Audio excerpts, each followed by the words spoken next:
Ibikorwa vy'abahuza bo ku mitumba birashimwa n'abanyagihugu nk'uko bimenyeshwa na bamwe bayaze n'imboneshakure BTV muri zone Bwiza.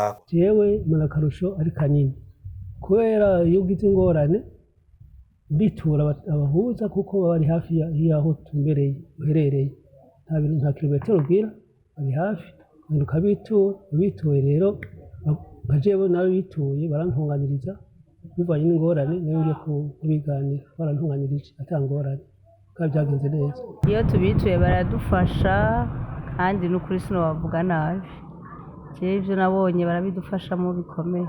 Jewe narabituye n'ukuri barantunganirije kandi ibintu nabonye bigenda neza. Ukuntu tubibona kuva abahuza bo ku mutumba bagiriyeho, hari icahindutse buke buke kubera hari imanza zimwe zimwe zahora zija muri sentare y'intango, ubu akaba aribo nyene bajeje kuzica. Rero muri ico gihe rero baragerageza kumviriza abenegihugu,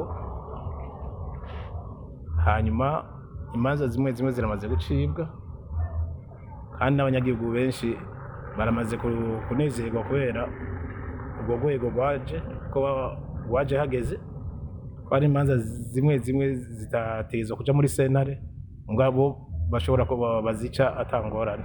Nubwo biruko ngo haracari hagahaze kugira barangure ayo mabanga uko bitegerezwa. Hamwe bagiye baronka inyigisho, ico gikorwa barashobora uko iminsi igenda barabandanya bagikora neza kubera ubumenyi buzogenda buriyongera bivanye n'ubwo n'ingene baza barabigisha amategeko cane cane. Vyiza nuko bamenya amategeko abagenga, bakamenya aho bageza, kugira ngo na cane cane n'imanza kugira ngo bakabanza bakazironka abantu bakabitura.